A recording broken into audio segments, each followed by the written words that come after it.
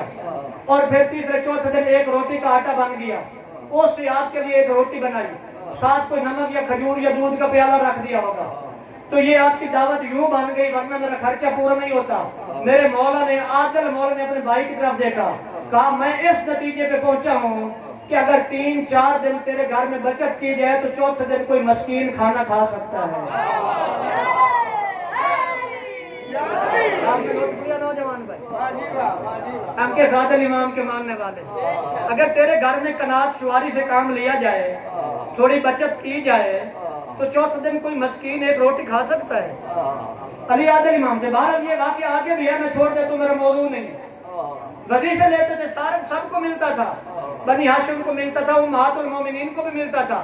بعد وفات رسول خلیفوں کے زمانے میں حضرت ابوبکر صدیق کی خلافت میں بھی امہات المومنین کو وظیفہ ملتا رہا، حضرت عمر فاروق کی خلافت میں بھی ملتا رہا، حضرت عثمان کی خلافت میں بھی ملا، حضرت علی بھی اپنی خلافت کے زمانے میں امہات المومنین کو دیتے تھے وظیفہ. لیکن انصاف کرنا، گھر میں بیٹھ کے بیت المال سے وظیفہ لینے والی امہات المومنین اور تھیں. اسلام کو بیت المال دینے والی بی بی کا نام خدیجہ ہے، جس نے اسلام کو بیت المال بنا کے دیا، جس کی دولت پہ اسلام کا بیت المال قائم ہوا، اس بی بی کا نام خدیجہ ہے. اتنی بڑی مالدار خاتون تھی، اسلام کو بیت المال دیا. اور شیعہ سنی بھائی، ہم اگر فخر کریں نا جناب خدیجہ پہ، کوئی بڑی بات نہیں ہے. خدیجہ وہ ہستی ہے جس پہ امام معصوم فخر کرتے ہیں، خود پیغمبر خدا کو فخر رہا. اور کبھی گھر میں بیٹھ کے سوچنا، کسی بی بی کا دیکھنا، کسی بی بی کا کمال 3 نسلوں میں مسلسل چلا ہو، کوئی نہیں نظر آئے گا. بڑی با کمال عورتیں گزری ہیں تاریخ میں، بڑی با کمال مستورات گزری ہیں، بڑا تذکرہ ہے جناب ہوا کا، لیکن دکھا ہوا کی کسی بیٹی کا ذکر نہیں ہے. بڑا تذکرہ ہے جناب آسیہ زن فرعون کا، لیکن دکھا جناب آسیہ کی کسی بیٹی کا تذکرہ نہیں ہے. بڑا نام ہے جناب مریم بطول کا، لیکن دکھا جناب مریم کی کسی بیٹی کا تذکرہ نہیں ہے. خدا شہد ہے، 3 نسلوں میں مسلسل کمال چلتا رہا. خدیجۃ الکبریٰ کی اپنی پہچان ہے، جناب فاطمہ زہرا کی اپنی شان ہے، زینب کبریٰ کا اپنا تعارف ہے. 3 نسلوں میں مسلسل کمال چلا. نانی ہے تو لے کے احترام، ماں ہے تو لے کے صد احترام، خود بیٹی ہے ثانی زہرا تو لے کے صد احترام. 3 نسلوں میں، بلکہ میں کہوں جناب سیدہ تیرے مقدر پہ رشک آتا ہے، جناب زہرا تیرے بخت کے کیا کہنے. جناب فاطمہ تجھے ماں وہ ملی جو بنا لا الہ الا اللہ ہے، اور بیٹی وہ ملی جو بقائے لا الہ الا اللہ. 3 نسلوں میں مسلسل کمال چلا ہے اس بیوی کے. ماں لا الہ الا اللہ کی بنیاد رکھ رہی تھی، پودے کو پال رہی تھی، اور آگے آنے والی بیٹی قیامت تک کے لیے دین کے بقا کی ضمانت بن گئی. اس ہستی کا نام خدیجہ ہے. ہم فخر کریں نا شیعہ سنی بھائی، کوئی فخر نہیں ہے. حسین جیسا امام فخر کرتے رہے جناب خدیجۃ الکبریٰ پہ. عاشور کے دن جو آخری خطبہ پڑھا ہے نا حسین مولا نے، اونٹنی پہ سوار ہو کے نانا کی امت کے سامنے گئے ہیں. اس خطبے میں میرے مولا نے سر پہ قرآن رکھا ہوا تھا، اور گھوڑے پہ نہیں گئے، اونٹ پہ گئے ہیں، کیونکہ گھوڑا جنگ کی علامت ہوتی ہے اور اونٹ صلح کی علامت ہوتی ہے. میرے مولا آخری وقت تھا، آخر ایک رہ گئے تھے، باقی سارے جوان شہید ہو گئے تھے. آپ جو خطبہ دے رہے تھے نا، اس میں بھی حسین دنیا کو پیغام دے رہے تھے کہ میں اب بھی نانا کی امت میں امن چاہتا ہوں. میں حسین اب بھی جنگ نہیں چاہتا، تم لوٹ کے آ جاؤ. میں گھوڑے پہ نہیں آیا، گھوڑے پہ آتا تو جنگ لڑنے کے لیے آتا، میں اونٹنی پہ سوار ہو کے آیا، اور قرآن سر پہ رکھ کے آئے تھے حسین. اور اس مجمع میں فرمایا تھا، میرے نانا کے کلمہ پڑھنے والے، من عرفنی فقد عرفن، جو مجھے جانتا ہے وہ تو جانتا ہے، اور جو نہیں جانتا غلط فہمی میں نہ رہنا. کل کو یہ نہ کہنا کہ ہمیں پتہ نہیں تھا کہ اس کے ساتھ لڑ رہے ہیں. میں اس کو اپنا تعارف کروا دیتا ہوں. اور جو تعارف میرے مولا حسین نے کروایا تھا وہ ان لفظوں میں تھا، جدی رسول اللہ و جدتی خدیجۃ الکبریٰ.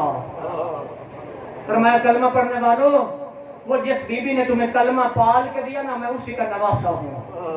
میرا نانا رسول خدا ہے، میری نانی خدیجۃ الکبریٰ ہے۔ غلط فہمی میں نہ رہنا کہ کس کو مار رہے ہیں۔